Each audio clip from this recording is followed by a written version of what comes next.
মুসলমান 3টা রাষ্ট্রপতি, আমি আবার ভারতের রাষ্ট্রপতি হব প্রয়োজনে, পুরা সমগ্র হিন্দুদের মুসলমান বানায় ফেলাম।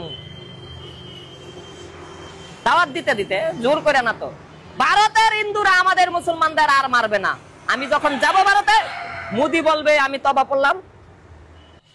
একজন বাংলাদেশি মৌলবাদীদের ভিডিও আপনাদের শেয়ার করলাম বন্ধুরা, সেই ভিডিও আপনারা দেখলেন। ভারতবর্ষের রাষ্ট্রপতি হতে চান এই মৌলবাদী ব্যক্তি, তিনি ভারতবর্ষের রাষ্ট্রপতি পদ গ্রহণ করে ভারতবর্ষে যত হিন্দু রয়েছে সবাইকে ইসলামের দাওয়াত দিয়ে ইসলাম ধর্ম গ্রহণ করাবে, এমনই হুঙ্কার দিচ্ছে এই বাংলাদেশের এই ব্যক্তি। তার স্বপ্ন ভারতবর্ষের রাষ্ট্রপতি হতে চায়। যে বাংলাদেশটা ভারতের জন্য বেঁচে আছে, যে বাংলাদেশটা এখনো পর্যন্ত নিজেরাই নিজেদের স্বাধীনভাবে বলতে পারছে না যে আমাদের দেশ স্বাধীন রয়েছে, সেই বাংলাদেশের নাগরিক সমাজ ভারতবর্ষের দিকে নজর দিচ্ছে, অর্থাৎ ভারতকে নিয়েই তাদের চিন্তা এসে গেছে। যে ভারতবর্ষের জন্য আজকের দিনে বাংলাদেশ বেঁচে আছে, যে বাংলাদেশটা সবাই চেনে, সেই ভারত সেই বাতকে আবার নিয়ে ট্রোল করছে, ভারতবর্ষের সনাতনী হিন্দুদেরকে হুমকি ধমকি দিচ্ছে। আজকের দিনে যে সকল দুগলা হিন্দুরা এই বাংলাদেশিদেরকে সাপোর্ট করে, আশা করি এই ভিডিও দেখার পরে আর সাপোর্ট করবে না। আর যদি সাপোর্ট করো তো মনে করি তোমাদের মা বাবারা না এদের এই চাঁচাতো ঘরে থাকে, পরিষ্কার কথা আমার কাছে।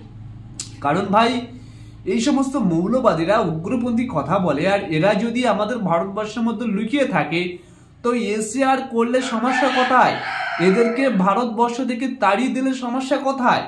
যারা দেশ বিরোধী কথা বলে, যারা হিন্দু বিরোধী কথা বলে, সেই সকল বাংলাদেশিদের সঙ্গে সম্পর্ক রাখার কি মানে ভাই? আমি তো বুঝতে পারি না।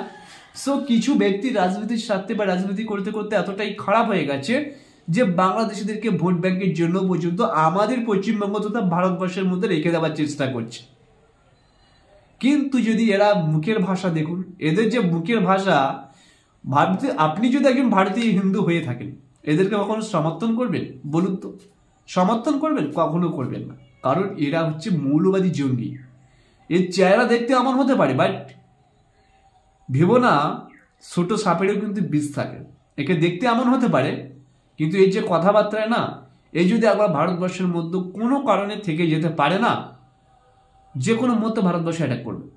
কারণ এদের কথা অনুযায়ী বুঝতে পারছো না তোমরা তো, কোনো বিষয় নিয়ে উড়িয়ে দেওয়ার কিছু নেই। আমরা সনাতনী হিন্দুরা যে কোনো বিষয়কে নিয়ে হাস্যকর ব্যাপার বলি, তাই না?